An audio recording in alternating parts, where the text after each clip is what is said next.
Joining me is Sophie Elsworth, media writer of The Australian, who followed this Senate estimates hearing today. Sophie, thanks for your time. The ABC boss actually got hit by example after example, I've just given three, of the ABC's bias, but didn't once admit the ABC was biased. Why this denial of the absolute bleeding obvious? Well, Andrew, I thought today was really a hot mess, and that performance by David Anderson, who, let's remind viewers, is paid about $1 million a year, didn't really seem to know what was going on under his watch. And I think he was shown today that he's not in control of what journalists and editorial are putting out on their platforms. And I thought he really showed today he doesn't know what issues are facing the ABC. He seems oblivious to some of them, and he's very good at fobbing them off. I think he's got a lot to answer for, and I think Australians deserve to know what on earth is going on at the public broadcaster, because today it seemed like he doesn't know what is going on there himself. I think we've got a definitive answer about who runs the ABC. It's not the boss, it's not the chairman, it's the staff. It's the most radical staff at that too, it seems. What struck you most about today? I mean, there were so many highlights. Again, like I say, I picked out only three. What struck you most? Andrew, I actually couldn't believe that 2 weeks ago today, that controversial AM report aired. The white supremacy claims aired all around the country. They were on various platforms of the ABC.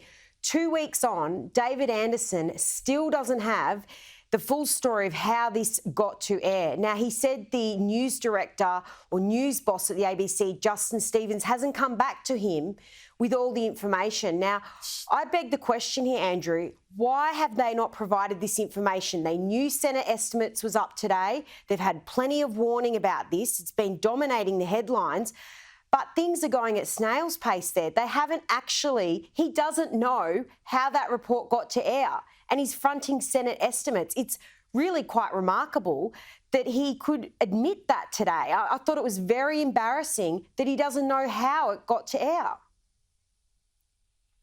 I've worked for many editors and editors-in-chief, and I know, our Paul Whitaker, for instance, if something like that happened, he would know by the end of the day. I mean, it doesn't take 2+ weeks to get to the bottom of these things unless someone's stalling.